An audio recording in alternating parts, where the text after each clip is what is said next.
어저께 이제 제가 본론으로 좀 들어가면은요. 문재인 대통령이 또 한 차례 사과를 했죠. 뭐에 대해서? 부동산 문제에 대해서.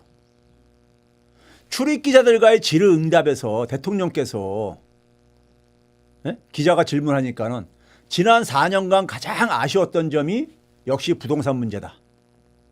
부동산 문제만큼은 정부가 할 말이 없는 상황이 됐다. 그래서 여기다가 LH 비리 사태까지 터지면서 지난 4.7 보궐선거에서 죽비로 맞고 정신이 번쩍 들 만큼 심판을 받았다. 이런 표현을 했어요. 연초에 한번 부동산 문제에 대해서 사과를 하셨었죠. 신년 기자회견에서요. 두 번째 사과를 한 겁니다. 대통령이 두 번씩이나 사과를 하게 된 원인. 대통령이 저렇게 두 번씩이나 사과를 하게 했으면은요. 그 대통령을 모시고 있는 공직자들 너무 제가 볼 때 뻔뻔스러워요. 책임을 져야죠. 자기가 모시고 있는 대통령이 저렇게 두 번씩이나 사과를 하게 만들었어. 잘못된 정책을 만들어 가지고요. 그러면은 죄송하다고 하고 최소한 공직에서 물러나는 것은 최소한의 예의입니다. 근데 전 너무 뻔뻔한 것 같아요. 너무 뻔뻔한 것 같아. 예? 자, 대통령이 저렇게 사과를 공개적으로 할 정도의 사안이면은 어떤 조치가 있어야 따라야 되느냐? 부동산 정책 실패에 대한 정확한 진단을 해야 되는 겁니다. 근데 아무도 안 해. 공직자들 보게 되면요. 뻔뻔해 그냥. 계속 밀어붙이겠대. 뻔뻔해요. 너무 뻔뻔해도 이렇게 뻔뻔한 공직자들 저는 대한민국 사회가 소위 엘리트들이 너무 뻔뻔해졌어요. 검사, 판사, 뭐 기자들은 말할 것도 없고 너무 뻔뻔해졌어. 예? 사람이 기본적으로 수호지심이 없으면은요. 맹자의 4단 중에 하나잖아요. 부끄러워할 줄 모르면은 금수라고 했습니다. 금수 사람이 아니다 그랬어요. 사람이 아닌 사람들이 너무 많아. 특히 사회 엘리트들 중에. 예? 어떻게 이렇게 뻔뻔스러웠어요? 저는 얼굴을 못 들 것 같아. 제가 만약에 그 자리에 있다면은요. 제가 장관이라면은. 저 얼굴을 못 들 것 같아요. 저는요. 국민들 앞에 나서지 못할 것 같아요. 저는요. 대통령이 공개적으로 두 번이나 사과를. 예? 그러면 거기에 대해서 최소한 우리 정책이 어떻게 잘못됐다는 것에 대해서 소위 말해서 분석하고 거기에 대한 백서 섞어 낼 각오를 해야 되는 거 아니에요? 민주당은 도대체 뭐 하는 거예요? 뭐 하는 정치 집단이에요? 대통령이 저렇게 실패했다고 하면은 민주당이 나서서라도 해당 책임자들, 공직자들 불러다가 정책 실패에 대한 그 분석을, 원인을 제시하라고 그랬겠습니까? 예? 민주당 도대체 뭐 하는 집단이에요? 예? 국민들한테 표를 달랠 때만 보이고, 얼굴 보이고, 요즘은 나 민주당은 존재하는지도 모르겠어요. 갑자기 좀비가 됐습니까? 예? 민주당 좀비가 됐냐고요? 민주당은 도대체 보이지가 않아. 예? 자, 그 다음에 정책 실패를 정확히 진단을 공직자들은 내놔야 되는 것이고요. 그리고 책임도 져야 되는 것이고, 그리고 대책도 내놔야 되는 거 아닙니까? 이게 최소한의 예의 아니에요? 공직자로서요? 국회, 민주당, 여당 아닙니까? 야당이에요?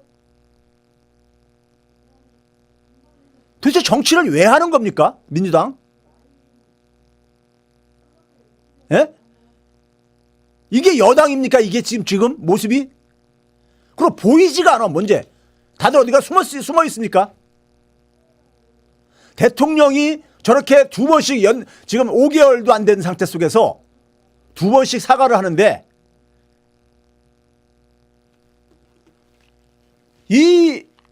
이것에 대해서 정확한 진단 보고서가 나와야 되고 백서가 나와야 되고 책임지는 모습도 보여야 되고 그리고 이것을 어떻게 그러니까는 새롭게 그러니까 방향을 선회하겠다. 그래서 국민들의 불신을 국민들한테 잃어버린 국민들의 그 신뢰를 회복시켜야 되는 거 아닙니까? 이게 정부와 정당이 해야 될 일 아니에요, 이거요? 자, 그래서요.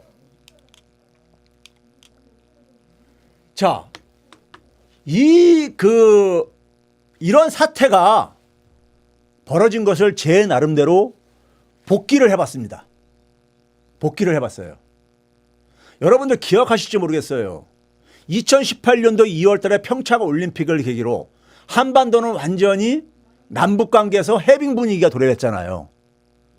사실 남북관계 문제는 저 부패 집단들, 부패 세력들의 단골 메뉴였었잖아요. 근데 더 이상 그 문제를 가지고 시비 걸기가 쉽지 않게 돼버렸죠. 소위 안보 불안을 이용할 수 없게 돼버렸잖아요. 그러면서 부패 세력들이 한 게 뭡니까요? 경제 참사론이죠. 경제 참사론을 경제를 공격 대상으로 내세우죠. 그래서 2018년 5월 달부터 가계소득, 성장률 이런 걸로 시비를 걸어요. 제가 그 당시부터 뉴스공장과 다스베이다 활동을 시작했습니다. 그 가짜 뉴스 그것을 저는 예상을 했거든요.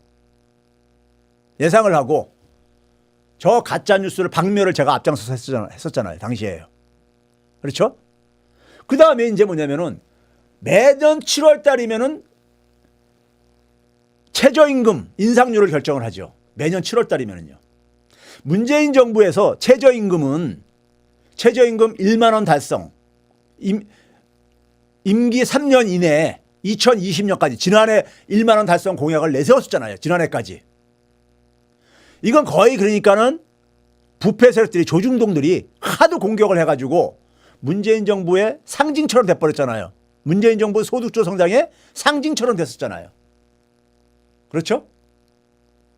그래가지고 2017년에 그 다음 해인 2018년도에 최저임금 인상률을 16.9%로 아주 당당하게 결정을 했지요. 역대 최고로요. 그리고 그 여세를 몰아서 2018년도에도 7월 달에 10.9%를 인상을 했죠. 그러자 부패 세력들이 총공세를 하죠. 최저임금 인상 때문에 자영업자들 다 죽어나간다. 고용이 참사가 일어났다. 뭐 이런 소리들을 계속 쏟아냈잖아요. 고용 참사, 자영업 위기 이런 거 계속 쏟아냈잖아요. 2018년 여름 전후예요. 그렇죠? 그거 제가 앞에 나서서 다 방어하고 제가 그랬던 거 아닙니까요? 그렇죠?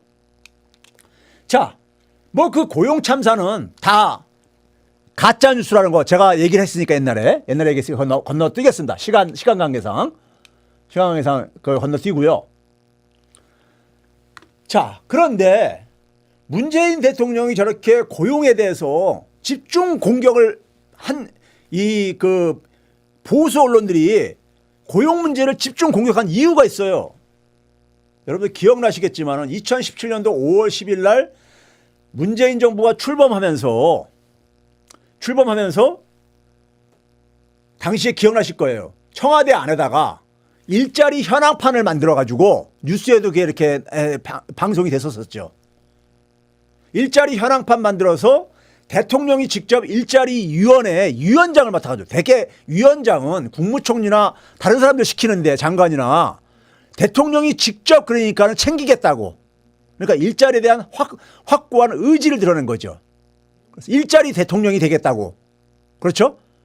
그래서 그 위원장을 맡아가지고 근데 요즘 여러분들 그 일자리 현황판 본 적 없죠? 그러다 보니까 일자리 문제는 대통령한테는 굉장히 부담이 될 수밖에 없는 거였었어요. 본인이 챙기겠다고 공언을 하고 일자리위원회 위원장까지 맡았었으니까요.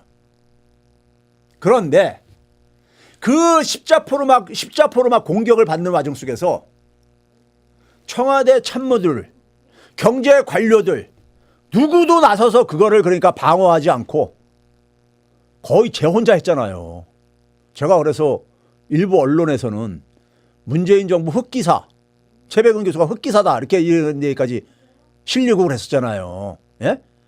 그래서 대통령께서 제가 전해드린 얘기로는 청와대에 수십 명이 있는데 최백은 교수 한 사람만 나도 한 사람 역할만 못하고 앉아있냐 이런 얘기까지 하셨다는 얘기를 제가 전언을 들었어요. 근데 하도 공격을 받다 보니까는 가짜뉴스에 공격을 받으면서 대통령이 흔들리죠. 흔들려요. 청와대 참모들에 대해서 사람이니까 믿음이 흔들리기 시작했다고 저는 봐요. 그래서 6월 달에 경제수석, 당시의 경제수석은요, 부경대 교수 출신인 홍장표라는 사람이 경제수석을 했었었죠. 소득주도 성장 개념을 만든 사람입니다. 이 사람이 교체되죠. 그리고 그 자리를 기재부 관료 출신이 윤종원 씨라고 지금 어디가 있습니까? IBK 행장으로 가 있죠. 저 사람이 경제수석 자리를 꿰차고 들어가죠. 그리고 2018년 말에는 소위 말해서 반도체라는 게 사이클이 있는데 우리나라는 수출을 주도했던 게 반도체였습니다. 나머지 제조업은 계속해서 어려움이 지속되고 있었고요. 반도체 특수가 꺾이면서 2018년, 2019년도에는 세계 경기가 후퇴할 거라고 다들 이렇게 전망을 하고 있었던 상황에 있었어요. 그러니까 이런 상황 속에서 11월 9일 날, 2018년 11월 9일입니다. 이때 청와대에 있는 정책실장, 당시에 누구 있었죠? 장하성 씨. 장하성 씨를 경질을 하죠. 교체를 합니다. 그리고 그 자리에 김수현 사회수석, 당시에 사회수석을 했던 김수현 수석을 청와대 정책실장으로 임명을 하죠. 김수현 씨는 경제통이 아닙니다. 경제통이 아니에요. 예? 부동산, 도시개발 이런 거 하는 세지만 경제통이 아닙니다. 즉 청와대 내에 경제수석을 관료로 바꾸고 정책실장을 비경제 전문가로 바꾸고 그리고 결정적인 것은 똑같은 날짜 11월 9일 날 지금 경제부총리를 맡고 있는 홍남기 씨를 경제부총리로 지명을 하죠. 근데 이 홍남기 씨가 누구냐면요. 제가 당시에 한겨레 칼럼에다가 박근혜 3기다 이런 얘기를 했었어요. 왜 그러냐면 박근혜 정부의 경제 정책 하게 되면요. 가장 핵심적으로 남아있는 게 뭐냐면 규제 개혁을 통해서 신서비스 산업을 육성하겠다. 창조 경제를 육성하겠다. 이런 거였었잖아요. 이거를 진두지휘한 실무 책임자가 홍남기 씨입니다. 제가 그걸 너무 잘 알거든요. 이 사람은 홍남기 부총리한테 경제의 전권을 맡긴 거예요. 청와대에서 홍남기 부총리를 딴지 걸지 말라고 정책실장도 비경제통으로 교체한 거예요. 경제수석은 관료로 바꿨고 이미 그러니까요. 기재부 출신으로 가요.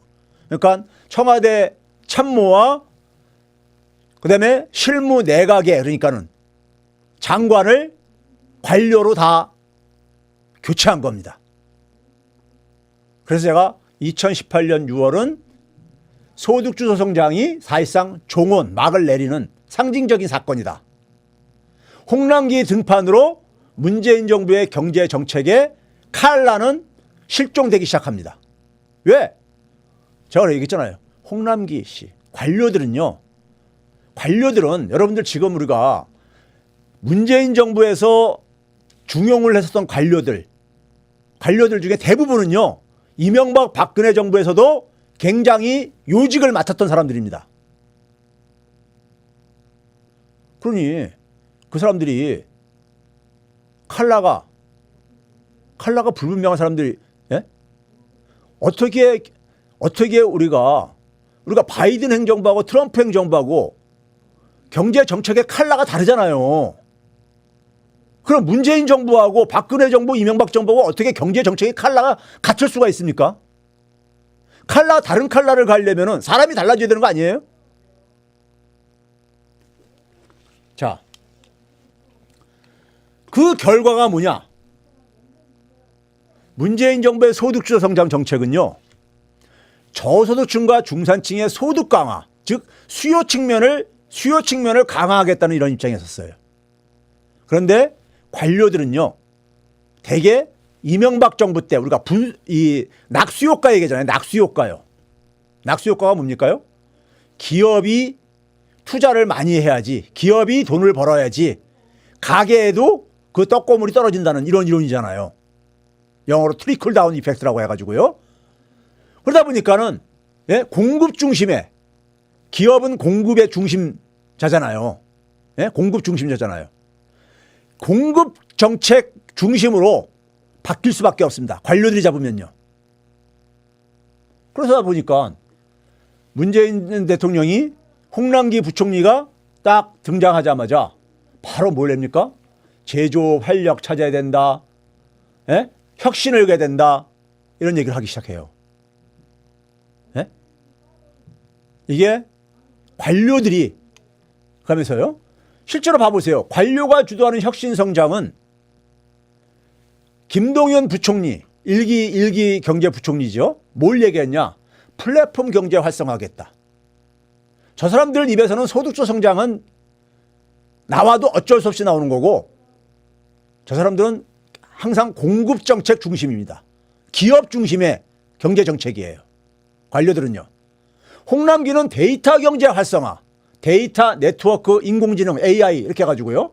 주로 그러니까 어떤 되게 구호에 불과하지만은 산업을 육성하겠다. 산업 육성하면 어떻게 됩니까? 산업을 기본적으로 만드는 건 누구예요? 기업이잖아요.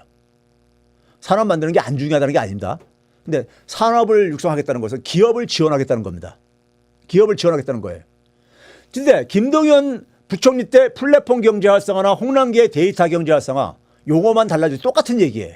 문제는 그것의 연장선에서 한국판 뉴딜, 디지털 뉴딜과 그린 뉴딜 얘기잖아요. 디지털 뉴딜도 똑같은 얘기입니다. 문제는 디지털 뉴딜이 박근혜 때 창조경제하고 똑같은 내용입니다.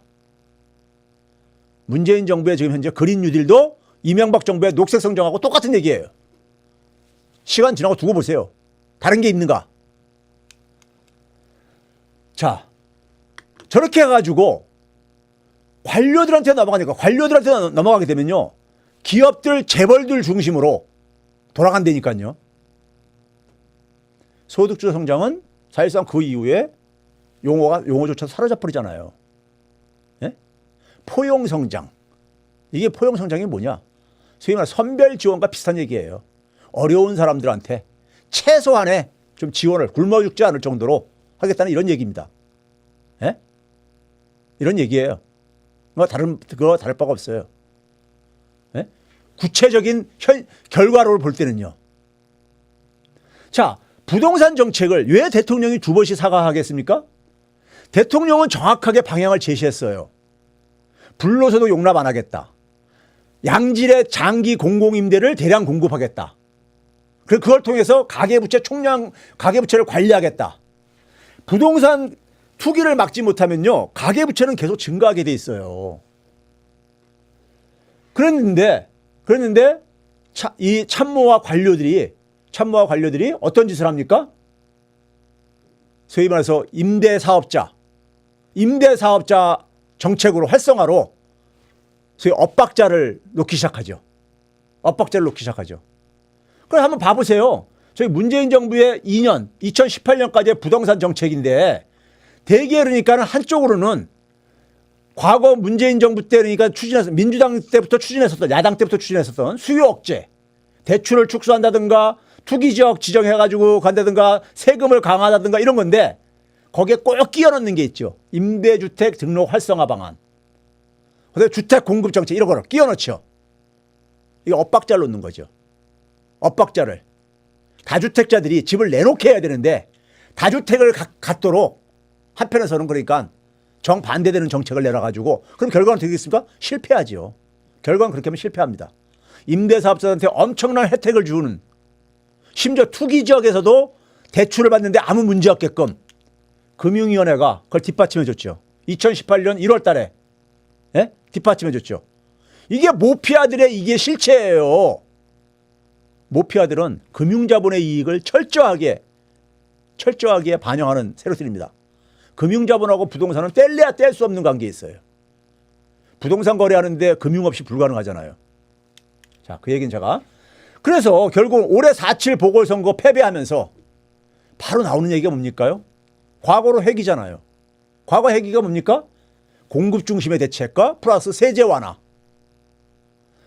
본인이 지난해 만든 정책을 본인이 스스로 그러니까 폐기하겠다고 하고 있잖아요. 홍남기 부총리가 지금요. 부동산 이렇게 보게 되면요. 이 사람들이 왜 대통령이 사과하는데도 뻔뻔하게 그 자리를 지키고 있는지를 이유를 알 수 있지 않나요? 그 결과를 유도한 겁니다. 부동산 정책의 실패를 유도를 해요. 개혁정부, 노무현 정부가 그러니까는 부동산 시장 정상화를 하려고 했던 것을 관료들이 그러니까 실패하도록 유도를 하듯이요. 유도를 했듯이 마찬가지입니다. 실패를 하듯이 유도를 해요. 예? 결국은 이명박 박근혜 때 부동산 정책으로 지금 회귀를 하고 있고 여기에 민주당도 같이 일부 놀아나고 앉아 있는 거잖아요. 지금요. 민주당이 국힘당 이중대가 돼가는 것 같아요. 제가 볼 때는 요즘이요. 이런 얘기 들으면 불쾌하시죠? 불쾌해 하셔야 합니다. 민주당 국회의원들. 여러분들 당신들 지금 어디서 뭐 하고 있는 거예요? 예? 국힘당하고 차이가 뭐예요? 정체성이. 예? 종부세 완화하겠다. 본인이 만들어낸 세제를 본인이 1년도 안 돼서 엎어버려요. 엎어버리려고 하고 있어요. 예? 본인이 엎어버리려고 하고 있다고요. 그렇죠? 그러면 이 상황에서 이렇게 상황이 되게 된 것이 어디에 있느냐? 바로 뭐예요? 어디에 있습니까요?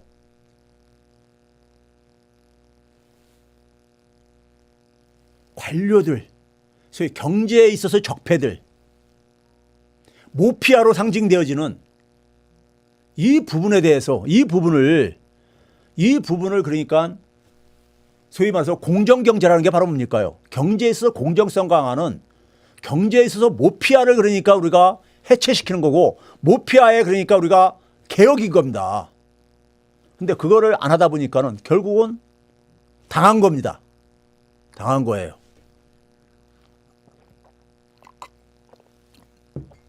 지금 민주당의 일부 인사들은 저도 포함해서요.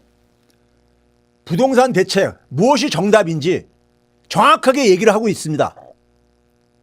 그런데 이미 관료와 민주당의 상당한 인사들이 국힘당과 똑같은 지금 얘기를 하고 있습니다. 예? 대통령께서 문재인 대통령께서 사과를 저렇게 2번을 하면요. 문책도 있어야 되는 겁니다. 본인이 그렇게 2번이나 사과하도록. 문책도 있어야 되는 것이고요. 사후 대책도 내놔야지요. 예? 국민들에게 사과를 했으면은 정상화시키는 대책도 내놔야 되는 겁니다. 정상화 대책이요. 지금 이재명 경기도지사나 추미애 전 장관이 이미 내놓고 있어요. 민주당의 유력 주자들 중에서요. 그분들 좀 지원 좀 해주고 서포트 좀 해주세요. 그래야지만이 국민들의 신뢰를 다시 회복할 수 있습니다. 그래야지만이 정권 재창출할 수 있어요. 이대로 가게 되면요. 노무현 정권 말기 때 무능한 정권이라고 무능 프레임이 빠졌잖아요. 국민들 마음들 이반된 민심이 돌아서지 않습니다. 그러면 정권 뺏기는 겁니다. 정권 뺏기면은 그거에 대한 역사적인 책임은 누구도 자유롭지 않습니다. 이걸 우리가 또 한 번 반복해야 되겠습니까? 예?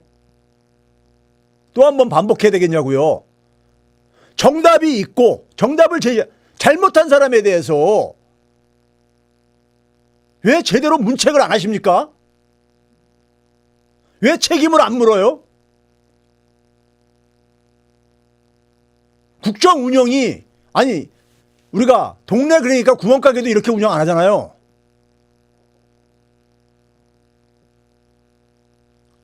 그리고 정상화시킬 수 있는 대책을 내놓으셔야죠.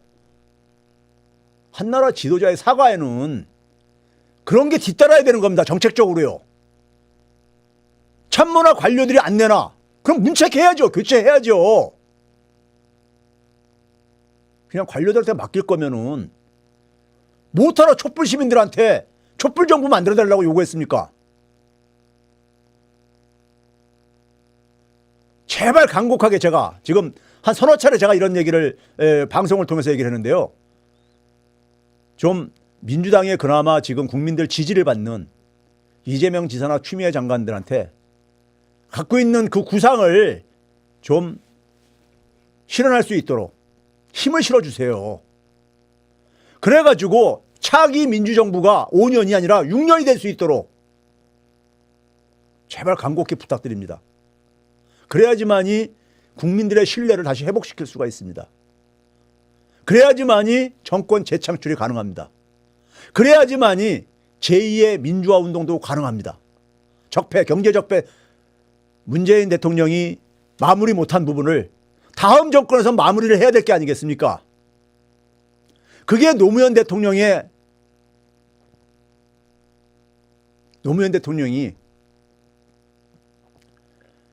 남기신 사람 사는 세상에 대한 우리 살아남은 사람들의 책임이 아니겠습니까? 간곡히 부탁드립니다. 간곡히 부탁드려요.